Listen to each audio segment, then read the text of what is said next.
दोस्तों काजू नंबर 8 के एपिसोड 5 में स्टार्टिंग में हमें मॉन्स्टर दिखाया जाता है जो पहले मर चुके थे, दोबारा से हील हो चुके हैं। और काफका उन्हें देखता है और कहता है क्या बकवास है।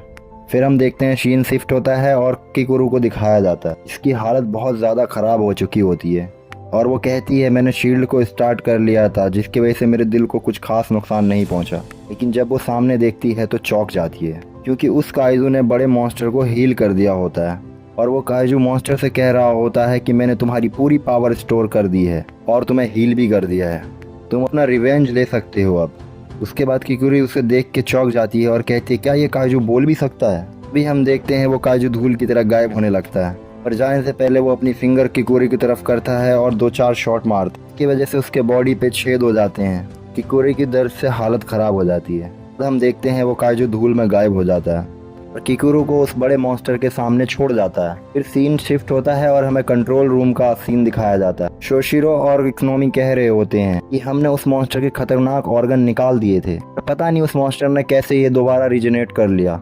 शोशिरो कहता है कि मुझे नहीं लगा था कि इन मॉन्स्टर के पास ऐसी एबिलिटी भी है कि अपने ऑर्गन को दोबारा रिजेनेट कर पाए।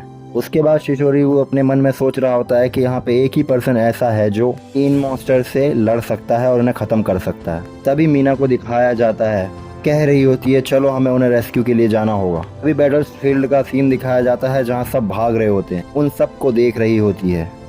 तभी लेनो काफका को आवाज़ लगा रहा होता है कि जल्दी यहाँ से चलो। फिर हम किकुरु को देखते हैं जो कह रही होती है इसी को तो इनको रोकना होगा वरना कई लोग मारे जाएंगे। उस मॉन्स्टर के मसल्स की वजह से ही मेरी ब्लीडिंग रुक गई है। और अपने आप को तसल्ली देते हुए कहती है कि मैं अभी भी मूव कर सकती हूँ, मैं अभी भी लड़ सकती हूँ। और फिर हमें एक फ्लैशबैक दिखाया जाता है। इसमें हम देखते हैं एक पर्सन को जो कह रहा होता है तुम्हें इस कंट्री के फ्यूचर के लिए परफेक्ट बनना होगा। और ये किकुरु के डैड होते हैं। और ये सब याद करने के बाद किकुरु कहती है कि मुझे परफेक्ट बनना ही होगा और उस मॉन्स्टर पे अटैक करने के लिए आगे बढ़ती है। लेकिन उससे पहले ही मॉन्स्टर उसको अपने हाथ से इतनी जोर से मारता है कि वो दीवार से साथ जा लगती है।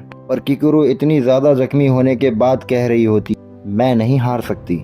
और फिर से हमें किकुरु का फ्लैशबैक दिखाया जाता है कि जब किकुरु छोटी बच्ची थी तब वो क्लास में टॉप किया करती थी और उसके दोस्त उसे काफ़ी अप्रिशिएट किया करते थे। और उन बच्चों के पेरेंट्स उनके पास होने के बाद भी बहुत ज़्यादा खुश होते हैं। लेकिन किकुरु के साथ जो आदमी होता है वो कहता है कि मास्टर आपके सक्सेस से बहुत खुश होंगे।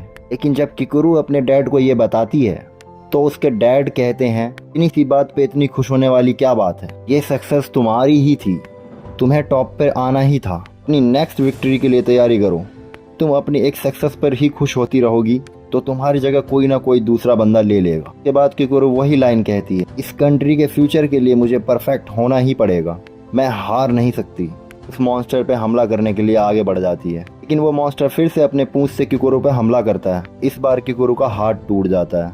ये देखकर किकुरु कहती है ये नहीं हो सकता। और दूसरी तरफ कोनोमी कहती है उस मॉन्स्टर के वो इम्पोर्टेंट ऑर्गन्स जो हमने रिमूव कर दिए थे उसने दोबारा ग्रो कर लिए हैं। और हम देखते हैं वहाँ पे वो मॉन्स्टर एक एनर्जी ब्लास्ट करने के लिए प्रिपेयर हो रहा होता है। तभी शोशिरो कहता है क्या हम टाइम पे पहुँच भी पाएंगे वहाँ पे। इसके बाद किकुरु फाइनली हार मान लेती है और कहने लगती है प्लीज़ डैड मुझे माफ़ कर देना, दूसरों से अलग नहीं हूँ, मैं भी हार गई। और हम देखते हैं उस मॉन्स्टर ने अपना हमला किकुरु के ऊपर लॉन्च कर दिया है। लेकिन उससे पहले कि वो अटैक किकुरु को लगता सामने काफका आ जाता है और कहता है तुमने बहुत अच्छा काम किया। और किकुरु के सामने आके खड़ा हो जाता है और किकुरु कहती है आखिर तुम यहाँ पे कर क्या रहे हो। और फिर से मॉन्स्टर को ब्लास्ट करता हुआ दिखाया जाता है और वो हमला दूसरी तरफ मुड़ जाता है। किकुरु काफका को कहती है तुम्हारे हार्डवर्क के लिए थैंक्स। तो अभी भी यही लग रहा होता है कि काफका एक कमज़ोर पर्सन है। तभी काफका अपनी बात पूरी करता हुआ कहता है अब ये सब तुम मुझ पर छोड़ दो, मैं इस पावर का इस्तेमाल करूँगा। और वो काइजू नंबर 8 वे में ट्रांसफॉर्म हो जाता है। इसी के साथ काइजू नंबर 8 का एपिसोड 5 ख़त्म होता है। मिलते हैं अगले एपिसोड।